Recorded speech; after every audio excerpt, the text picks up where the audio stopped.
Good morning. Welcome to day 63 of the 100 Day Project. This is day 62. Video's up and you're welcome to go watch. This was a lot of fun. I'm going to grab today's stuff and we'll get started. In a previous video, 2 videos back maybe, I'm not really sure, 2 or 3, I showed you these papers that were already prepped. This one is the Mixed Media by Canson and it's 98 pound and it's 9 by 12. And this one and this one are both Mixed Media 90 pound 5.5 by 8.5. It's Strathmore paper. It doesn't really matter the paper. And I had pulled out an extra sheet I told you about and I'm not sure I'm going to use that now, but I might. I taped these off with frog tape. This is the frog tape I used.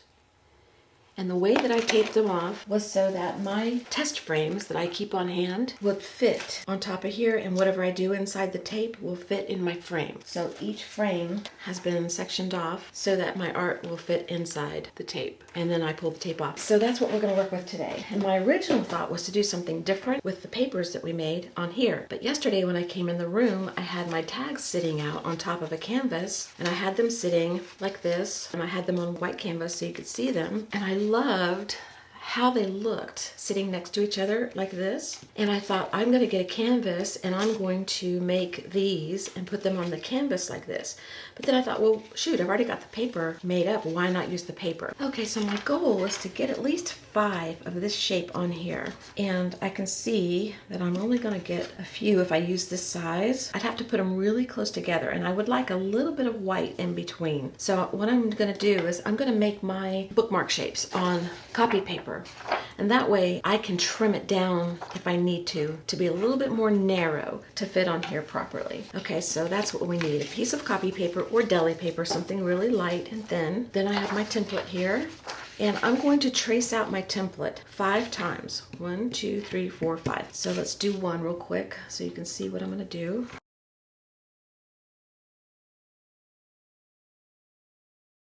Okay, I've got 1 here. And then I'll put 2, 3, 4, 5. I have 5 traced out on this paper. I'm just going to set it aside for a second. We will come back to it because we're going to start with that size, but I want to go ahead and get the other ones traced out.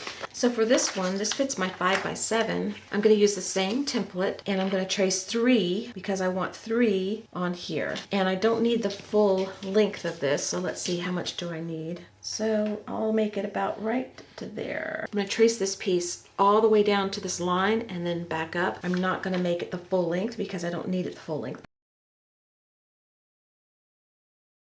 Okay, so trace 3 of the next size that you're going to use. Okay, so I have 3 traced out for this piece. So then I have this one left, and I'm going to put 1 on here, but I'm going to turn it this way, portrait size instead of landscape. I'm going to fit the same template on here. This time I'm going to go a little bit bigger. So the third one will be to about right here. Okay, so take your same template and just trace 1. And then when you're done, what we're going to do, or what I'm going to do, is hang these this way as a grouping. I think it'll be really cool. So let's go back to the very first one we traced out.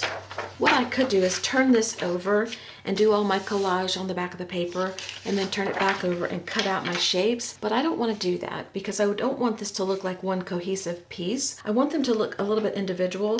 So what I'm going to do is cut these individuals out, and then we're going to glue our papers on individually as if we're making a bookmark, except we're doing it on thin paper so that we can cut it out and glue it on our bigger piece of paper. So cut out your pieces. Don't cut them on the line. Give yourself a little slack because I'm going to glue the pieces down. We're going to glue them on this side, but we're going to trim on this side. So you want to save your lines to see for later. I have my 5 pieces cut out, so I'm going to get my paper out and I'm going to start deciding on the first one. We'll do them individually because we want them to be individual. We don't want them to look the same. So I'll put something down here so you can see better. We'll get started as soon as I pick out my first round of paper. Okay, so here's my first template. My lines are on this side. I left a little bit of white on the edge of my line, so this is my cutting line. There's a little border. I'm going to flip this over and use that side, and I've got a paper here to catch my glue. I'm going to glue down pieces to this back side, and when I'm through gluing, we'll turn it over and we will trim it. So I'm going to start off with some pieces that I've got here and just start gluing down. And I'm going to go to the edge because I want to make sure and cover every area that I need, and some of it will get trimmed off, but that's okay.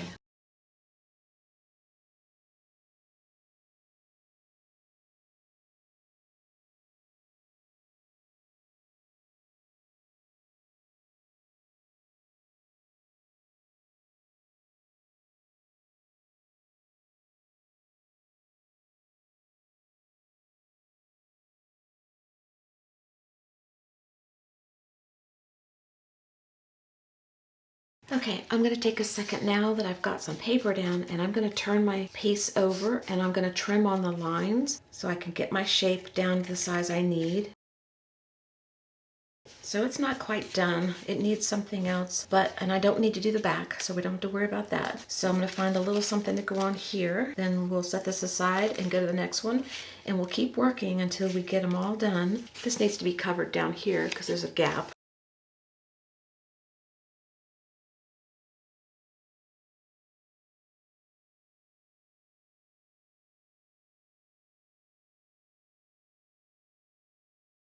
Okay, I'm going to set this aside, and I probably will add more to this. I'm not real sure, but I want to set it aside and go to the next one and get them built up. And then once they're built up and they all look different, I can maybe bring something in that kind of brings them together. Maybe a little round circle or something that they all have that maybe makes them look like they belong together. Of course, just having the same papers is going to make them look that way, I think. But, you know, I could be wrong. I've been wrong before, once at least. All right, let me set up for the next one.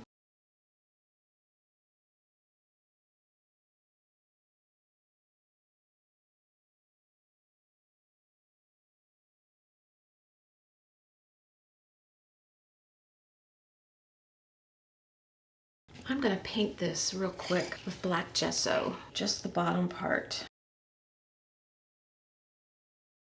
Okay, I gotta let that dry, so let's do this end. And this is just Liquitex black gesso. I just didn't want this to show through white.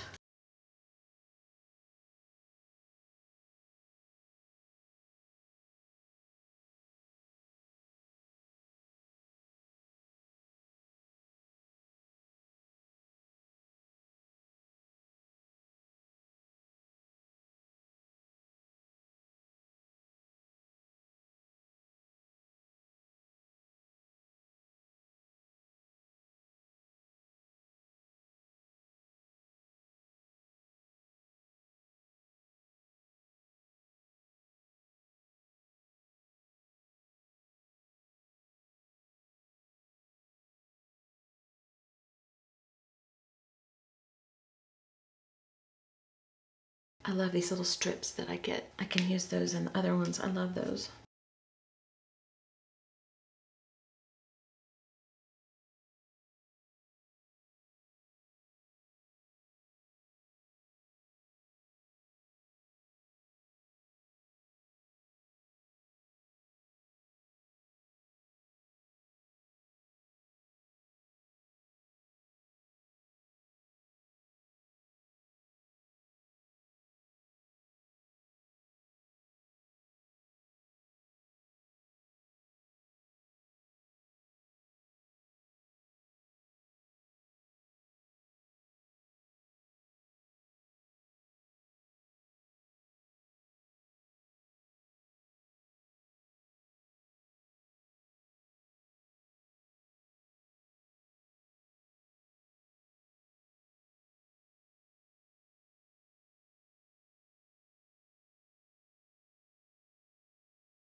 Let's have a look at these and see where we're at and what we possibly need.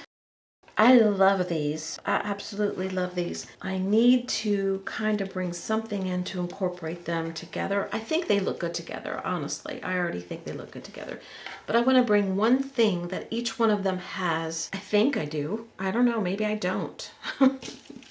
Maybe I don't know what I want.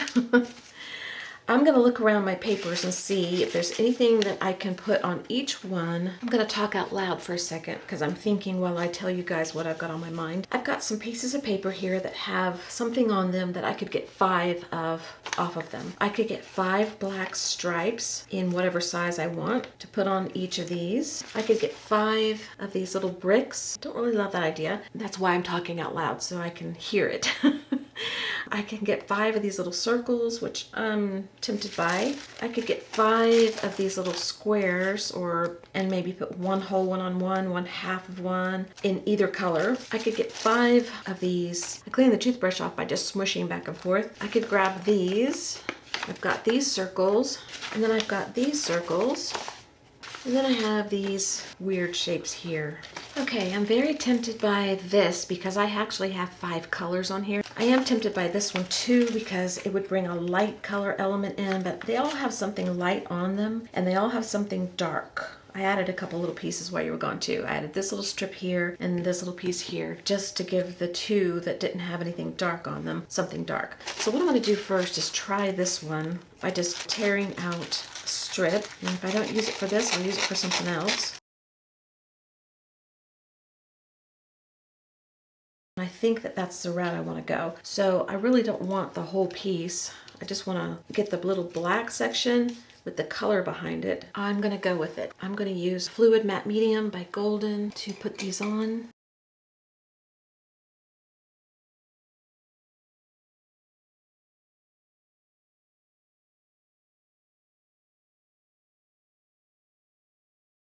I'm going to turn these over and I'm going to trim them up even more. I'm going to make sure that I've got my line trimmed off, narrow these down just a little bit because I did leave them a little bit fuller than what they should be. And then when I get through trimming them, we will put them on our paper. Okay, I have them positioned on my paper where I want them. Is it perfect?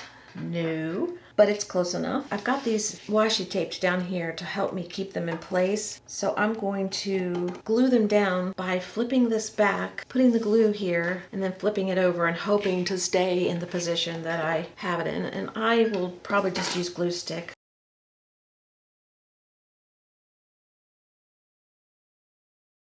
And then I'm going to hold it down until it seals real good. Then I'm going to glue all the rest of them just the same way, and I'll be back.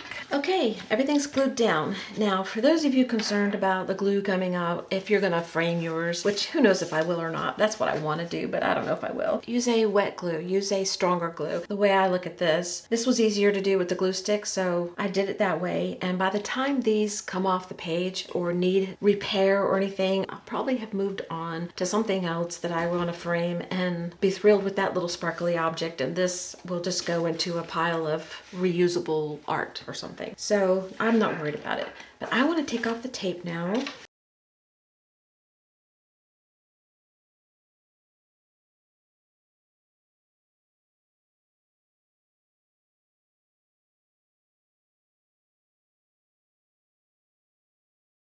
My paper tore a little bit, probably because I put so much pressure with gluing this on, but that's okay. I'm not worried about it. You can't see it anyway when I put the mat on.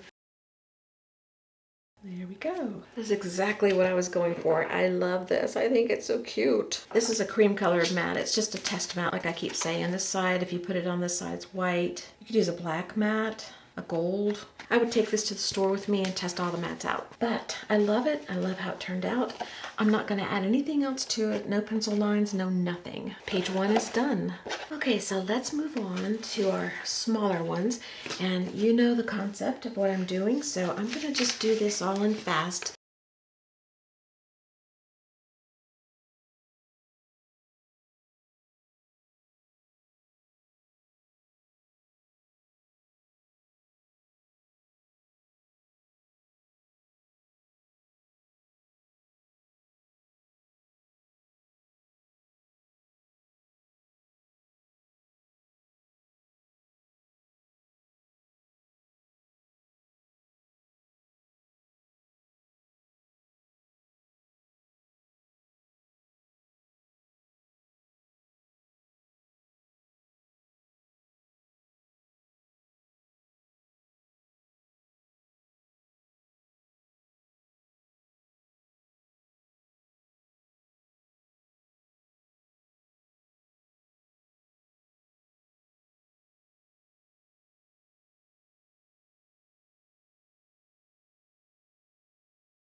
Okay, it's time to take off the tape.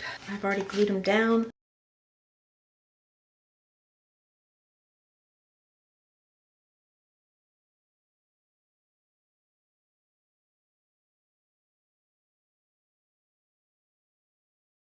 Okay, this is how this one goes. Let's look at them with our test frames. I have to cut this paper down. This isn't what I would use. Maybe I could turn it over and give you a better idea. There we go. There's one. I love that. And there's one. Now this one, this is the back side of the frame and it's not off-white. I think I would pick off-white. Just have to look at it this way for now. I would cut this paper down. I know you can't see it all, but I think these are really, really cool. I love them. I love them so much. All right. So we're done today. Thank you for being here. I hope you enjoyed it. I hope you will be playing with papers and trying these out. I love working with different colors. Really didn't do a lot of paper, but it's lasting forever. I mean, I've got scraps coming out the eyeballs now. And I think I want another scrap bin that has these colors in it because they're so different from my other ones. I'll keep them separate probably. Maybe in a file folder or an envelope. So I will see you tomorrow for day 64. Thanks for being here. I appreciate it. And I will talk to you again soon. Bye-bye.